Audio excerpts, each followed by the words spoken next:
வணக்கம்பா. நிகழ்ச்சி மூலமாக உங்களை சந்திப்பதில் பெருமகிழ்ச்சி அடைகிறேன். வாழ்க்கையில் வெற்றி பயனோக்கி பயணம் செஞ்சு கொண்டிருக்கிறேன். இந்த பயணிகள் நல்ல முறையில் வெற்றி பெற அன்பின் வாழ்த்துக்கள். நீங்கள் நல்லா இருப்பீங்க. இப்போ இருக்கிறதை பார்க்கலும் 1000 மடங்கு அதிகமாகும்படி சேனைகளை கர்த்தத்தாமே உங்களை ஆசீர்வதித்து உயர்த்துவாராக. வாழ்க்கையில் இந்த உலகத்தில் அற்புதமான ஒரு அழகான ஆணாக பெண்ணாக தேவன் உங்களை என்னை பிறக்க வைத்திருக்கிறார். இதை பார்த்து கொண்டிருக்கிற அத்தனை பேரையும் பிறக்க வைத்திருக்கிறார். நல்லா கவனிச்சுப்பார்கள்.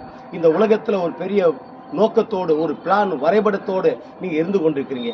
உங்களுடைய வரைபடம் நோக்கங்கள் ஆசைகள் விருப்பங்கள் ஏக்கங்கள் நீங்க போடுற பிளான்கள் எல்லாமே நிறைவேற வேண்டும். அதான் ரொம்ப முக்கியம். ஏன்னா நிறைவேறாம போயிட்டுனா லைஃபே வேஸ்டா போயிடும். அப்படி நிறைவேற வேண்டும் என்றால் ரெண்டே ஒரு காரியம் பாருங்க. ஒன்று, வாயை நாம மூட வேண்டிய நேரத்தில் வாயை மூட வேண்டும். காதை அடைக்க வேண்டிய நேரத்தில் காதை அடைக்க வேண்டும். காதை எப்போ அடைக்க வேண்டும்? உங்களுக்கு விரோதமாக ஜனங்கள் பேசும்போது, உங்களுக்கு விரோதமாக உங்களை புரிந்து கொள்ளாதவர்கள் உங்களை தூசிக்கும் போது, உங்களை புறங்கூறும் போது, அந்த நேரங்கள் உங்கள் காதுகளை அடைத்து கொள்ளுங்கள்.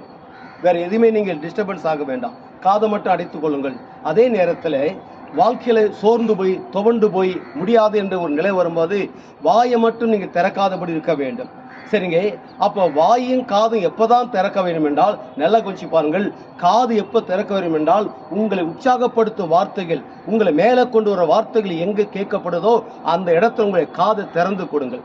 எங்கே வாயை திறக்க வேண்டும் என்றால், கஷ்டமான நெருக்கடியான சூழ்நிலைகள் இந்த உலகம் சொல்லும், உன்னால முடியாது, உன் சாப்டர் க்ளோஸ் ஆச்சு, நீ எழும்ப முடியாது, உனக்கு எதுவுமே கிடைக்காது, அவ்வளவுதான் என்று சொல்லும் போது அந்த நேரத்தில் எழும்பி சொல்ல வேண்டும், கர்த்தர் மேய்ப்பரா இருக்கிறார், நான் தாழ்ச்சி அடையேன், என்னை கீழாக்காமல் மேலாக்குவார் என்ற நேரத்தில் அந்த நேரத்தில் நீங்கள் பேச வேண்டும். அப்படி பேசும்போது என்ன நடக்கிறது என்றால், இந்த உலகத்தில் எதை நினைக்கிறீங்க அதை நீங்கள் வெற்றி அடைவீங்க. அப்படி வெற்றி அடையும் போது என்ன நடக்குது? ஒட்டுமொத்த உலக நாடுகளுக்கு நாம் ஆண்டவர் இயேசு கிறிஸ்து உங்களை கொடுக்கும்படியாக வைக்கிறார். நீங்கள் வற்றாத நீரூற்றை போல் இருப்பாய் என்று சொல்லி உங்களிருந்து விடைபெறுகிறேன்.